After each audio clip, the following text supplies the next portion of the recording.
tema ASN cerdas dan bijaksana di era digital.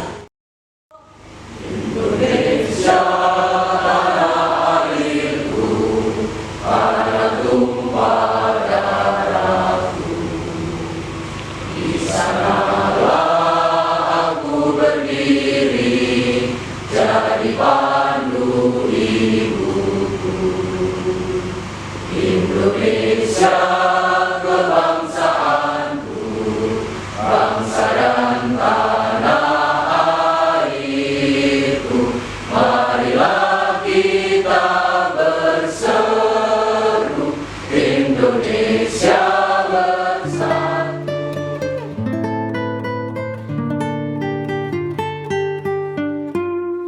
Kepada junjungan kami Nabi Muhammad Sallallahu Alaihi Wasallam dan para pengikutnya sampai di akhir zaman.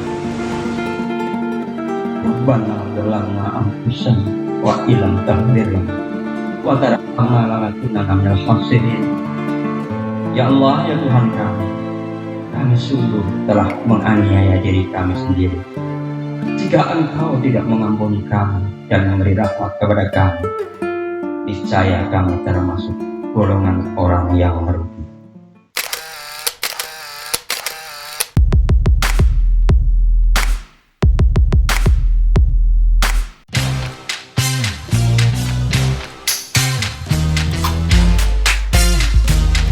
Kegiatan motivation training dengan tema ASN cerdas dan bijaksana di era digital.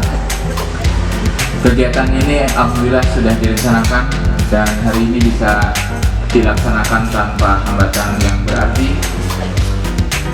Kesempatan ini saya melaporkan bahwa peserta untuk hari ini yang terdaftar di link pendaftaran sebanyak 642 orang.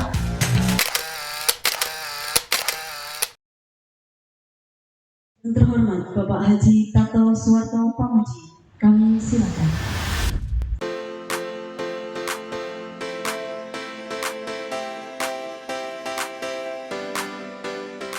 Assalamualaikum warahmatullahi wabarakatuh.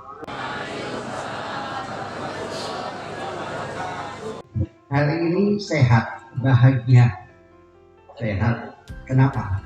Saya menginjak umur 67 ini sehat. Saya baru saja tadi pagi saya jalan nyampe ke Sumberwulung tadi situ 12 kilo. Jadi saya tiap hari jalan 12 kilo. Kenapa? Saya hanya sehat. Kenapa? Sehat itu apa yang sesungguhnya yang kita miliki. Besok anak itu sibuk dengan istri dan suaminya. Istri bisa pergi, uang mungkin hanya di bank, perhiasan emas tidak ada. Yang sesungguhnya kita miliki adalah raga ini, jiwa ini. Jadi kalau raga ini sehat, kita itu bahagia. Ini sehat, kita bisa apa saja. Ya. Jadi yang penting hidup ini hanya satu. Pertama adalah pendidikan, knowledge. Yang kedua adalah sehat. Nah kalau sudah ini mau apa saja bisa. Untuk apa kita sehat tapi miskin? Untuk apa kita kaya tapi sakit? Nah inilah itu yang menginspirasi lahirnya Bangga Bangun Desa. Itu juga Bangga Bangun Desa. Bangga Bangun Desa. Bangga. Bangga Bangun Desa. Bangga Bangun Desa. Terima kasih. Maka saya ngomong ke ayah, ya saya bisa kaya nggak seperti ayah? Karena saya kakek nenek saya pedagang, bapak ibu saya entrepreneur, jadi saya pengen kaya kayak ayah. Ternyata ayah saya ngomong, kamu itu bisa kaya, pertama harus will in commit, jadi membangun komitmen.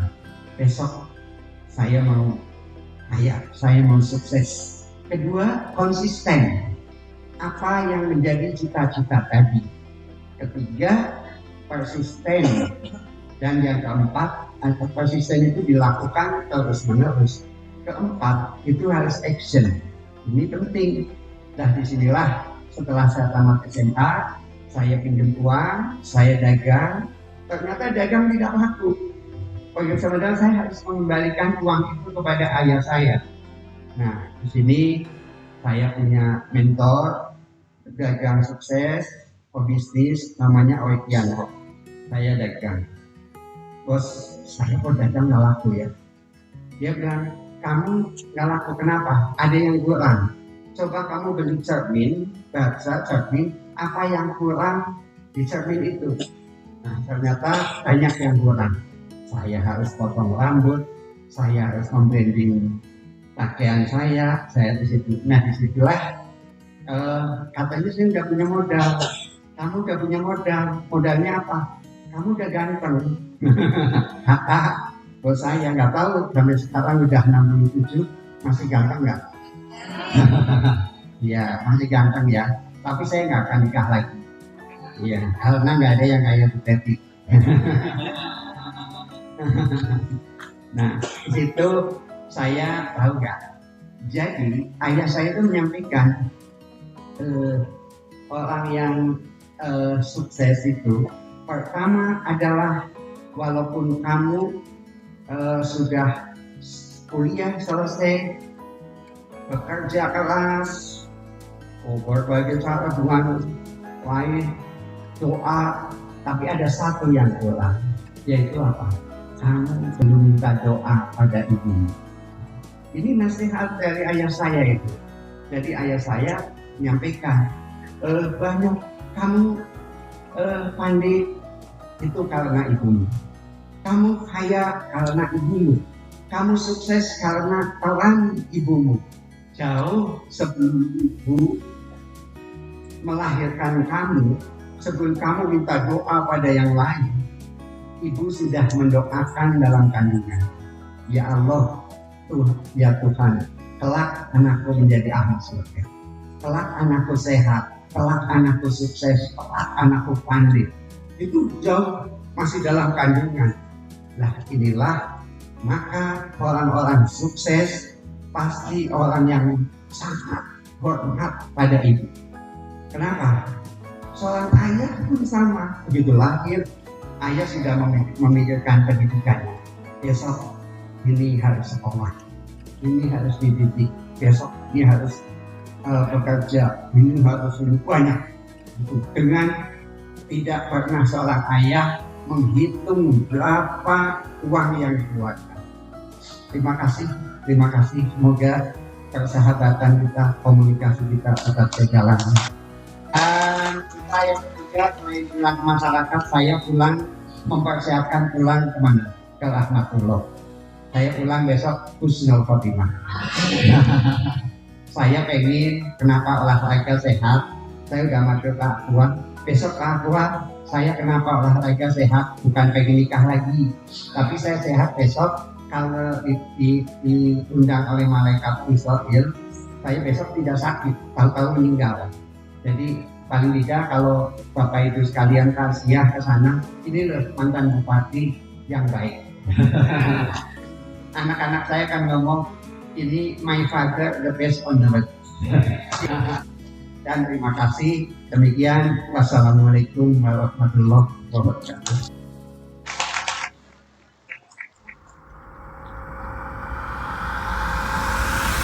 Nah, selanjutnya hadiah utama kita, undian yang ketiga yaitu untuk mendapatkan satu buah televisi. Siapa tuh? Nomor 13 ternyata atas nama siapa Pak? Wiwit Windarni dari SD Negeri Kamungatan Cilacap untuk menyerahkan hadiah atau door prize dari Bank Jateng Cabang Cilacap.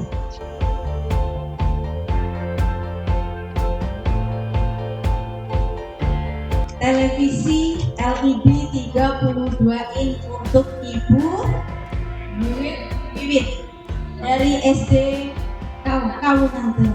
Selamat. Selanjutnya hadiah kedua berupa blender. Diserahkan kepada Ibu Amar Ma'rufi dari SD Negeri Sawangan 02.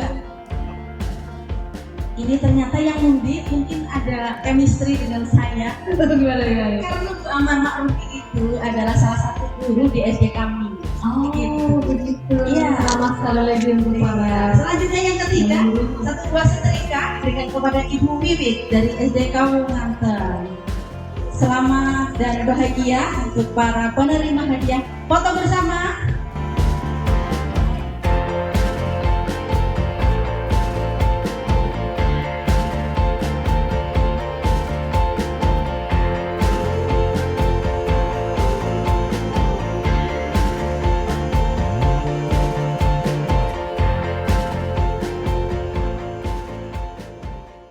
Saya pesan. Jadi kalau punya cita-cita, punya keinginan, itu ada pertama dalam hati. Namanya vision board dalam hati. Besok anakku akan menjadi dokter. Besok anakku menjadi guru. Besok anakku menjadi polisi. Ada vision board di sini. Nah, itu selalu pertama dikasih makanan, nafkah yang halal thayyibun, yang halal. Yang ketiga doa soal ibu itulah yang, tapi ada yang lebih penting lagi, yaitu persiapkan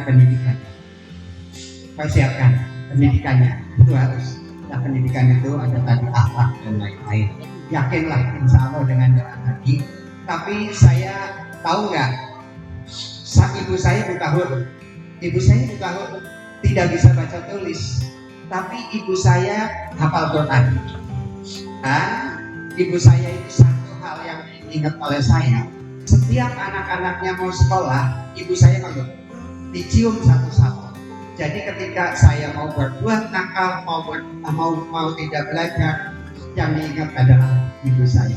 Nah itulah saya tahu besok anak-anak ini akan cita-citanya akan tercapai ketika anak ini diperhatikan. Pertama mau sekolah, jemput, ditanya. Itu jadi bapak saya itu kalau mau pulang sekolah itu tidak disuruh makan dulu, ada PR ya, harus diselesaikan hari. Yakinlah, terima kasih. Yang kami hormati, sudah hadir di tengah-tengah kita Bapak Aqua, Dr. Aqua Dwi Payana Estiko. Kita sebagai manusia harus berani memberikan nilai pada diri. Semua yang kita miliki ya, itu adalah kepunyaan Allah ya. Yang setiap saat, detik, menit, jam bisa diambil oleh pemiliknya dan kita diminta pertanggungjawaban. Ya Bu, ini karena beliau ini dedikasinya luar biasa ya.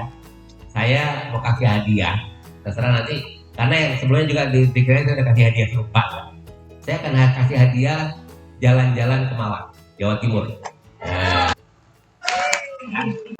salah satu kunci sukses hidup itu adalah komunikasi. Ada namanya 5 hukum komunikasi efektif. Yang disingkat itu adalah RIP, yang intinya mengajak orang melaksanakan apa yang kita inginkan. Ya, tentunya kalau para guru ingin apa yang disampaikan kepada muridnya, mereka memahami, mereka tambah pintar, mereka tambah cerdas, mereka melaksanakannya. Ya, lakukan ini di sini. Yang pertama adalah respect, ya, hormat, hormati semua orang. Saya ini orang yang menghormati semua orang secara universal. Di Cilacap ini saya berteman akrab sama Pak Tatu. Tapi semua ASN dan non ASN, apapun pekerjaannya, ya, apapun levelnya, apapun latar belakangnya, penghormatannya sama, nggak dibeda-bedain. Karena di mata Allah semuanya sama. Nama saya Astuti Hendrarti, saya dari Astuti Hendrarti. Jadi Pak, nama Jawa. Saya dari SMP Negeri 2 Jeruk Legi. Mohon maaf Bapak, saya bertanya bukan Pak. Karena Bapak pakar komunikasi, saya guru SMP Pak. di mana saya menghadapi anak-anak yang katanya sedang pencarian jati diri, Pak. Oke, dan anak-anak sekarang alhamdulillah mereka mungkin beda dengan angkatan saya dulu, Pak. Yang mungkin kita masih takut dengan orang tua, dengan guru, rasa hormat itu masih besar, Pak. Nah, kalau sekarang yang saya rasakan itu sudah mulai mengikis, Pak. Nah, bagaimana saya mohon saran dari Bapak kiat untuk menghadapi anak SMP, terutama anak laki-laki, Pak, yang kadang kita baik, mereka malah kayak dikasih hati merogoh-rogoh. Bagaimana cara menaklukkannya, Pak? Terima kasih. Oke, terima kasih ya. Siapa lagi, Bu? Saya jawab nanti. Dijawab nanti ya, Pak? Ya. Siap, Bapak. Satu lagi dari, kalau tadi di sebelah kiri saya, sekarang sebelah kanan saya mau satu penanya. Oh, belakang. Moderator. Ya, belakang. Ini, Yang Pak. dari belakang. Ini. Ya, dibantu untuk panitia untuk bisa menyampaikan baik loh. Nggak tahu, saya maju. Belakang, Bapak. Ya, betul. Terima kasih. Assalamualaikum warahmatullahi wabarakatuh. Waalaikumsalam. Saya Ari Muslimah dari STK Unan Tenam mau menanyakan bagaimana menyinkronkan antara kemampuan dan kemauan. Terima kasih. Ya, ini Pak. Ada ya. Ya. Tepuk tangan dong. Tepuk tangan, terima kasih. Ya, bagus ya. Bagaimana Bapak? Satu lagi mungkin untuk penanya? Dua dulu aja. Oh, dua saja. Baik. Ya. Siap. Nah, tapi ingat tetap di sekolah, di kelas yang megang kendali itu adalah guru. Mau dibuat warna kuning, hijau, merah, kelabu, ya, oranye apa tergantung gurunya. Ya.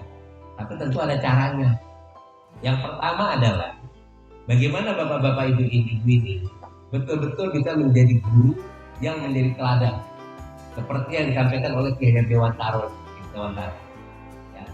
Ingat Sotum Tulodo, berkata Uduri Handayani. Jadinya bagaimana betul-betul dimanapun kita berada memberikan keteladanan dalam segala aspek, tidak hanya dalam mengajar, ya, dalam bertutur kata, gitu ya kan, udah gitu sikap kita, gitu ya. Nah, kenapa? Ketika bapak-bapak ibu-ibu bisa seperti itu, yakinlah, ya. Katanya kalau dalam bahasa psikologinya itu kita tuh menjadi guru yang karismatik. Ya. Kalau sudah seperti itu, anak didik kita nggak akan berani macam-macam. Ya. Nggak perlu kita pakai tangan, kita batu aja, itu udah, ya kan. Kira-kira begitu. Caranya kita ini memperkuat kemampuan diri kita. Ya. Dalam bahasa ini juga bagaimana kita ini memiliki namanya inner beauty. Ya. Dan itu bisa dipelajari, bisa dilakukan oleh semua orang. Maka tadi basic utamanya hatinya bersih. Ya. Jadilah guru yang memang memiliki hati yang bersih. Karena apa? Hati yang bersih, suara yang datang dari hati itu adalah suara Tuhan. Ya. Kemudian jadilah guru yang memiliki kemampuan komunikasi yang baik. Jadilah guru yang selalu berpikir positif. Ya. Anak didik kita itu bagaimana kita mendidik seperti anak-anak kita sendiri. Pasti sentuhannya luar biasa. Biasanya kalau ada guru yang tidak pede, itu satu hal, dia tidak menguasai materi. Maaf, ya, menguasai materinya, dia gemetaran. Apalagi kalau kemudian ada anak muridnya yang ngiseng, Bu Guru, Pak Guru salah loh, datanya begini loh, udah goyang-goyang deh Pak. Ya, saya bukan nyindir loh. Ya, apalagi kan tinggal dia buka aja gitu. Itu loh Bu. Ya. Dan hati-hati loh. Kalau ketemu dengan sales yang kritis, kita kalau memang salah, jangan berkelit-kelit. Jangan gua gini-gini, kita malah diketawain. Tapi bilang aja, oh ya mohon maaf ya, guru, Pak Guru ini hilaf atau memang kurang paham, nggak apa-apa. Yang namanya proses belajar mengajar. Jadinya kalau kita melihat secara keseluruhan, yang belajar itu hanya siswanya, kita juga perlu belajar sama siswa kita. Sama dengan kita di sini, kita juga belajar dari bapak-bapak ibu-ibu ini. Ya mohon maaf ini, saya bukan nyindir. Ada yang dari tadi ketika saya ngomong, aku juga ngomong sama teman sebelahnya. Ya. Dan itu adalah perilaku yang jangan kaget kalau ketika ibu bapak ngajar di kelas, muridnya kayak gitu, itu namanya karma. Loh bener ini, iya kan? Nah, etikanya, mohon maaf ya, apalagi guru, saya bukan ini. Ketika ada orang ngomong, kita menyimak. Ini etika loh, ya kan? Kesatuan komunikasi loh. Tapi kalau ada kata orang ngomong, kita bicara, apa bedanya dengan sebagian murid kita di kelas? Ya, ini mohon maaf loh. Ya. Jadinya yang pertama itu kuasai materi. Ya. Kayak Pak Tato tadi ngomong, saya ngomong, kan enak aja. Bukan karena hebat, karena latihan, belajar. Itu aja. Ya kan bapak-bapak juga, ibu-ibu kalau mau jadi motivator kita juga bisa, gampang. Kemudian yang kedua, ya, hati. Harus rendah hati. Ya, rendah hati. Jangan pernah kita merasa lebih, apalagi lebih hebat, lebih pinter. Karena apa? Itulah cara Tuhan akan menutup kemampuan kita. Yang paling mendasar yang ketiga, yang utama sebenarnya, sebelum kita memulai segala proses aktivitas termasuk belajar mengajar, lebih dulu kita berdoa. Saya meskipun tadi tidak terucap, tapi dalam hati itu saya berdoa supaya Allah memperlancar, karena semuanya sama Allah. Dan kemudian yang keempat, ya, kita sambil katakan kita sharing-sharing gini, kita juga belajar. Tadi ketika teman-teman, bapak-bapak, ibu ada yang bertanya, ya, saya juga belajar. Kemudian tadi Ibu Mega ketika beliau menjadi MC, saya juga belajar. Jadinya justru sebenarnya apa? Pada hari ini, sejak pagi sampai siang ini, saya banyak mendapatkan pelajaran-pelajaran berharga dari bapak-bapak dan ibu. Dan yang lebih luar biasa apa? 542 orang bapak-bapak ibu-ibu itu memberikan energi positif kepada saya. Ya. Sehingga kemudian energi itu membangkitkan semangat. Jadinya kita tuh nggak bisa melihat kita seperti itu. Ya kan? Saya merasakan. Jadinya kira-kira begitu. Ya sederhana aja. Pokoknya bapak-bapak ibu-ibu jangan cepat puas pada pencapaian hari ini. Dan yang kedua, berhenti berinovasi, berhenti berkreasi, berhenti belajar, beraktivitas kalau kita sudah meninggal. Ya, bapak-bapak ibu-ibu terima kasih banyak ya. Saya dengan kenal menyampaikan permohonan maaf kalau apa yang saya sampaikan dan sudah berkenan. Tapi saya ingin menyampaikan profesi bapak-bapak ibu-ibu ini sangat-sangat penting. Sehingga apa? Jalanilah secara totalitas, secara ikhlas dengan penuh kemuliaan. Karena saya itu terima kasih. Wassalamualaikum warahmatullahi wabarakatuh. Salam. Tepuk tangan yang meriah untuk narasumber kita pada hari ini. Kami ucapkan terima kasih juga kepada narasumber kita pada hari ini, Dr. Aqua Dwi Payana Istiqom yang sudah berbagi ilmunya yang luar biasa kepada kita semua. Dan juga terima kasih kita kepada audiens semuanya peserta seminar hari ini. Boleh aplaus sekali lagi Bapak Ibu. Ya, terima kasih. Akhirnya saya Mega Permatasari pamit undur diri. Terima kasih atas perhatiannya. Wassalamualaikum warahmatullahi wabarakatuh. Selamat siang dan sampai jumpa.